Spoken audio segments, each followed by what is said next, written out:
Assalamu alaikum. Welcome back to my YouTube channel Worldly Affairs. I hope you all are doing good. Okay so आज का topic हमारा है weather variables के बारे में। आज हम कम्प्लीटली इसको डिस्कस करेंगे।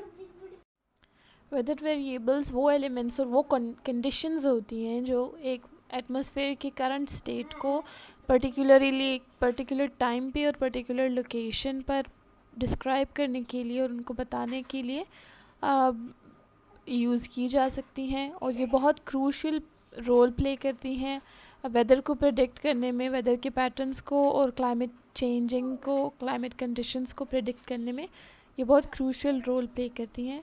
अभी हम कुछ वेदर वेरिएबल्स के बारे में आगे पढ़ते हैं। सबसे पहले आ जाता है हमारे पास टेम्परेचर। टेम्परेचर क्या होता है? अगर हम साइंटिफिकली बात करें तो टेम्परेचर जो है तो एयर के मॉलिक्यूल्स में कितने एवरेज काइनेटिक एनर्जी है उसको डिस्क्राइब करता है। ये उसका मेजर है टेम्परेचर। नॉर्मली अगर हम बात करें तो टेम्परेचर डिस्क्राइब्स कि हवा कितनी गर्म है या ठंडी है, ठीक है। हाउ कोल्ड और hot is the air. Temperature usually degrees में सेल्सियस में मेजर किया जाता है या फ़ारेनहाइट में मेजर किया जाता है, और ये वेदर वेरिएबल्स में एक बहुत इसेंशियल वेरिएबल है जिसकी वजह से हम प्रेडिक्ट कर सकते हैं वेदर के बहुत सारे एस्पेक्ट्स को, क्लाउड फॉर्मेशन को या प्रेसिपिटेशन को या एटमॉस्फेरिक प्रेशर वगैरह को। उसके बाद आ जाता है ह्यूमिडिटी। ह्यूमिडिटी बोलते हैं नमी को, जिसको आप सब जानते हैं हवा में नमी की कितनी मिकदार है। ये उसको रेफ़र करती है द अमाउंट ऑफ मॉइस्चर और या तो वाटर वेपर्स जितने हवा में प्रेजेंट हैं, ठीक है। और ये इसलिए यूज़ किया जाता है, ये टर्मिनोलॉजी या ये मेजरमेंट इसलिए यूज़ की जाती है कि देखा जाए कि एक गिवन अमाउंट ऑफ एयर में कितनी मैक्सिमम वाटर वेपर कंटेंट वो होल्ड कर सकती है हवा, ठीक है, गिवन टेम्परेचर पर। तो ये इससे रिलेटेड है कि हम नमी ज़्यादा और कम होने से हमारे जो है तो हमारी बॉडी भी बहुत ज़्यादा इफ़ेक्ट होती है। इट अफेक्ट्स कि हम कितना कंफर्टेबल या अनकंफर्टेबल फील करते हैं, और बहुत सिग्निफिकेंट रोल प्ले करता है क्लाउड फॉर्मेशन में और प्रेसिपिटेशन में और गर्मी की इंडेक्स में। बेशक ह्यूमिडिटी ज़्यादा होती है तो गर्मी ज़्यादा महसूस ज़्यादा की जा सकती है और बंदा ज़्यादा अनकंफर्टेबल भी फील करता है। अच्छा, पीछे मैंने अभी प्रेसिपिटेशन के बारे में बात की थी। प्रेसिपिटेशन क्या है? Precipitation is any form of water जो आसमान से ज़मीन पर गिरती है या एटमॉस्फेयर से ज़मीन पर गिरती है, ज़मीन के सरफेस पर, चाहे वो लिक्विड हो या चाहे वो सॉलिड हो। इसमें हमारे पास बारिश आ जाती है, स्नो है, इसके बाद स्लीट जिसमें बारिश और स्नो मिल के आते हैं, एंड हेल जिसको हम ओले कहते हैं।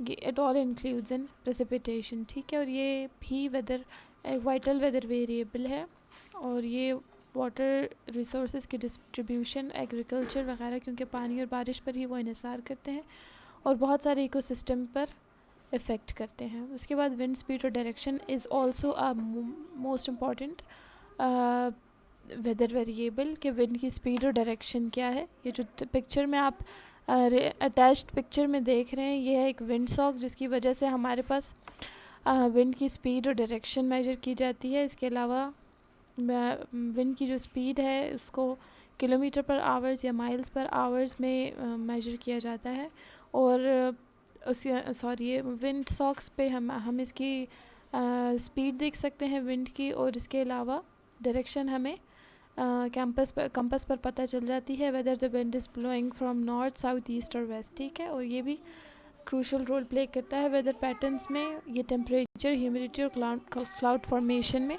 अहम किरदार अदा करता है। एटमॉस्फेरिक प्रेशर वो प्रेशर है जो एक हवा के वेट की वजह से एक्सर्ट हुआ होता है ज़मीन की सरफेस पर, यानी हवा का कितना दबाव ज़मीन की सतह पर पड़ रहा है, या कॉमनली ये मेजर किया जाता है मिलीबार्स या मरकरी इंचेस में। और एटमॉस्फेरिक प्रेशर के चेंजेस जो है तो क्लोजली रिलेटेड है वेदर कंडीशंस के साथ, जो कि एसोसिएट हैं या इंडिकेट करते हैं हाई और लो प्रेशर सिस्टम्स को। वेदर एटमॉस्फेरिक प्रेशर जो है तो इन्फ्लुएंस करते हैं हवा के पैटर्न को, हवा के चलने की सिमत को और उसकी डायरेक्शन को, उसकी स्पीड को, इसके साथ साथ स्टॉर्म डेवलपमेंट को भी। आंधी तूफ़ान वगैरह को। अच्छा, क्लाउड कवर क्या है कि आसमान का कितना हिस्सा बादलों से ढका हुआ है। यूजुअली मेजर किया जाता है फ्रैक्शन या परसेंटेज में, यानी कि कितना आसमान का कितने परसेंट हिस्सा या कितना पोर्शन क्लाउड से कवर है। और ये क्रूशल रोल प्ले करता है अर्थ के टेम्परेचर में, क्योंकि जितने बादल होंगे तो रेडिएशन उतनी कम आ सकती हैं सूरज की तरफ से।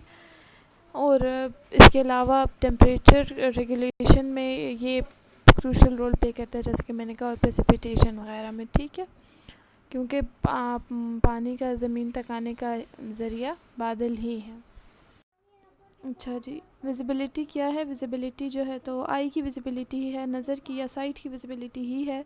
ये एक क्रूशल वेदर वेरिएबल भी है। ये यूज़ किया जाता है in the times of fog, rain, snow, haze या आंधी तूफ़ान के टाइम पर, क्योंकि ये क्रूशल है और ये इफ़ेक्ट करता है ट्रांसपोर्टेशन को, एविएशन को और जनरली सेफ्टी को भी, ठीक है। क्योंकि रिड्यूस्ड विजिबिलिटी होती है तो आउटडोर एक्टिविटीज़ भी इम्पैक्ट होती हैं उसके साथ साथ, जैसे कि धुंध वगैरह में, फॉग वगैरह में अगर विजिबिलिटी कम हो जाती है तो हमें वेदर पॉडकास्ट वगैरह से ये पता चल जाता है कि विजिबिलिटी कम है, लिहाजा हमें ड्राइविंग ज़्यादा हार्श एरियाज़ में नहीं करनी चाहिए या मोटरवेज़ वगैरह पर नहीं जाना चाहिए, क्योंकि विजिबिलिटी कम है और वहाँ एक्सीडेंट वगैरह के ख़तरे बढ़ जाते हैं।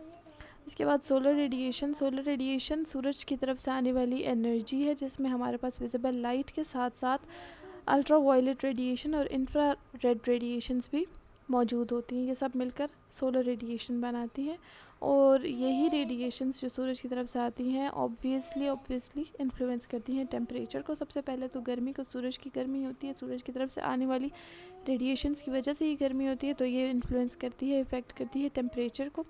एवापोरेशन को ज़्यादा गर्मी की वजह से, और फोटोसिंथेसिस को सूरज की रोशनी की वजह से फूल पौधों में फोटोसिंथेसिस अकर करता है, उसको इन्फ्लुएंस करती है, और बहुत से क्लाइमेट पैटर्न्स को ये इफ़ेक्ट करता है सोलर रेडिएशन।